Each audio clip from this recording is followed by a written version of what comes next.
राजस्थान में एमपी आपत्ति आप देख रहे हो एट द टाइम हम आज अगर जो पूर्व एमएलए हैं तांगो विधानसभा पाते आज इनसे जानते हैं आगामी चुनाव को लेकर बीजेपी क्या रणनीति कर रही है और गरीबों को हो रहे अत्याचार के बारे में क्या मतलब बोलना चाह रहे हैं। भाई साहब आइए जानकारी करते हैं। नमस्कार भाई।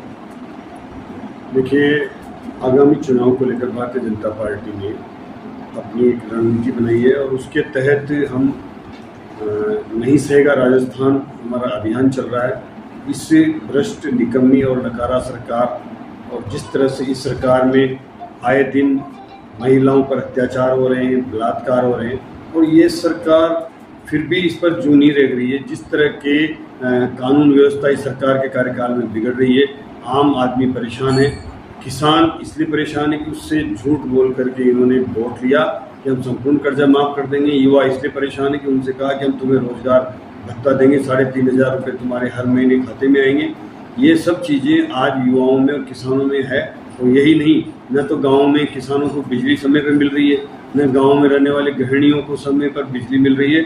वो आए दिन इनकी बिजली की आंख मिचौली से परेशान है। इस उमस के समय, अभी बरसात के समय बिजली गांव से गायब है और ये कहते हैं कि हम आपको छूट दे रहे हैं। कौन सी छूट दे रहे हैं? बिजली के बिल पिछले समय जो आते थे वो अब डबल हो गए हैं एक तरह से। तो इन्होंने बिजली की राहत के नाम पर भी फिर ये झूठ बोल रहे हैं। ये सरकार पूर्ण रूप से झूठ बोल करके वापस सत्ता में आना चाहती है।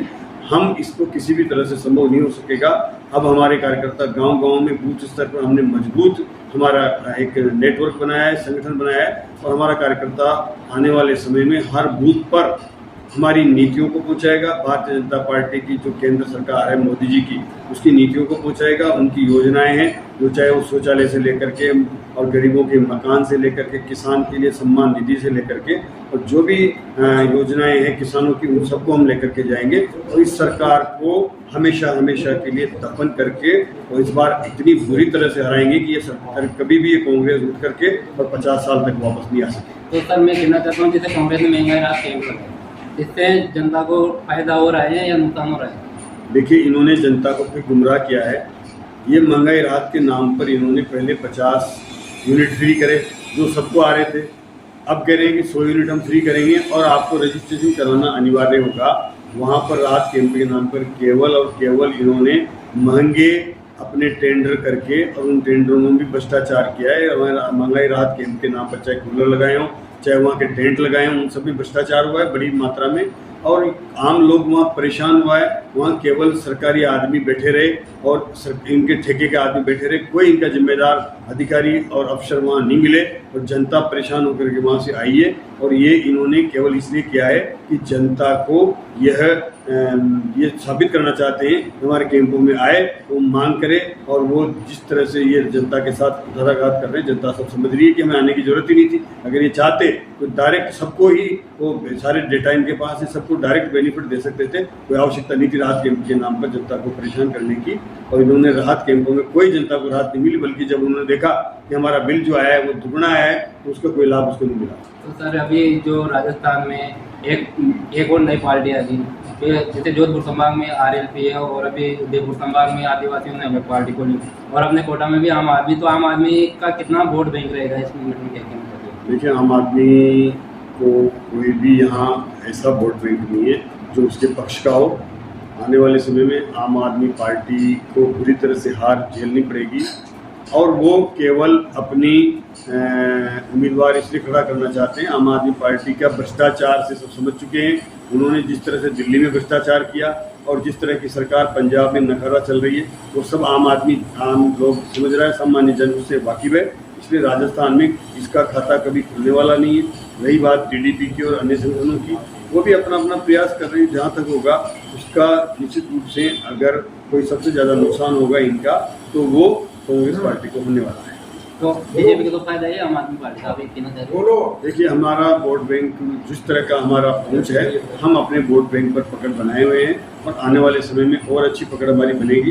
भारतीय जनता पार्टी के राज की योजनाओं को आम जनता ने देखा है। उस समय की जो योजनाएं थी, जो विकास था, उनको आज लोग पसंद कर रहे हैं और वो देख रहे हैं कि हम भुलावे में आगे कि हमारा संपूर्ण कर्जा माफ़ हो जाएगा। युवाओं ने समझा कि हमें रोजगार भत्ता 3500 रुपये महीने हमारे खाते में आएंगे और ये सब नहीं होने वाला है।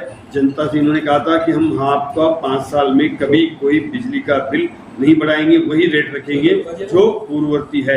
लेकिन आज बिजली का बिल दुगना हो गया जब इन्होंने रेट नहीं बढ़ाने की बात करते हैं। तो फिर 16 बार सरचार्ज बढ़ा दिया, 5 बार इन्होंने दरें बढ़ा दी और ये झूठ बोल करके जनता को पिटकना चाहते हैं। इस ठगी सरकार को आम जनता अच्छी तरह से समझ चुकी है, अब किसी भी तरह से इसके बहकावे में आने वाली नहीं। तो सर जैसे पहले सचिन पायलट बोलता था वसुंधरा राजे सरकार भ्रष्टाचार है, वो वापस कांग्रेस के खिलाफ भी मोर्चा खोला था, वो वापस कांग्रेस में आने सचिन पायलट पे क्या कहना चाहते हो?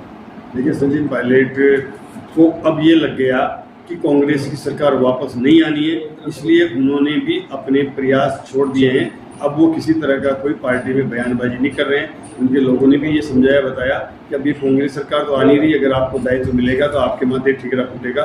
इसलिए वो भी अब चुप हैं, और इसलिए चुप हैं कि अब सरकार तो आ नहीं रही और इसके बीच में अगर अपनी छवि खराब करने की जरूरत नहीं। इसलिए वो तो इनकी आपस की लड़ाई है, वो सीएम दोनों बनना चाहते थे, अब कुछ समय बचा नहीं, इसलिए सीएम उसने भी अपने आप को सरेंडर कर दिया है और निश्चित रूप से इसका भी खामियाजा कांग्रेस को भुगतना पड़ेगा। जैसे अभी जो राजेंद्र गुड़ा मंत्री है उनको बर्खास्त किया है कांग्रेस सरकार ने, कैबिनेट मंत्री से पहले उन्होंने कांग्रेस में जो सचिन पायलट ने बगावत की थी तो गहलोत साहब की सरकार बचाने का काम किया था, फिर उन्होंने उनको बर्खास्त कर दिया गया। वो बोल रहे लाल डायरी का क्या रीजन?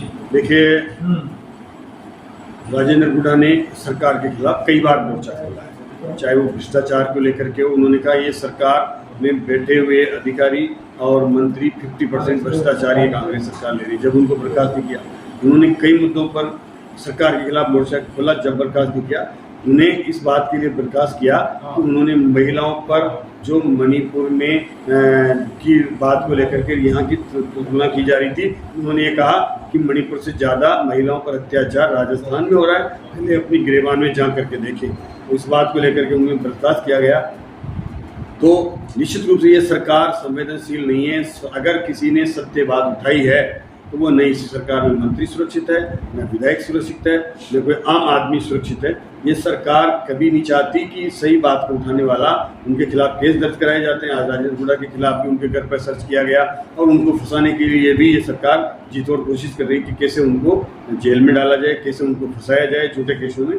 तो जिस तरह से ये इस सरकार के इस कार्यकाल में, चाहे वो विधायक रहे हों, मंत्री रहे हों या कोई इनके अधिकारी रहे हों, जो भी इन्होंने कह दिया वही अधिकारियों ने किया है। और इस बार जितने झूठे केस इस कार्यकाल में बनाए हैं, आम लोगों पर, बीजेपी के कार्यकर्ताओं पर, जनता पर, और इनको दुश्मनी मानकर इन्होंने काम किया है और उसको निश्चित रूप से आम जनता देख रही है और समझ रही है। और आने वाले समय में इसका बहुत बुरा परिणाम इस चुनाव परिणाम में देखने को मिलेगा। कांग्रेस के खिलाफ इतना जनमत तैयार है कि वो केवल समय की और उस दिन की इंतजार में है कि कब वोटिंग का दिन आवे और मैं अपनी ये जो समस्याएं हैं जो दिए इस सरकार ने उनका बदला लूं।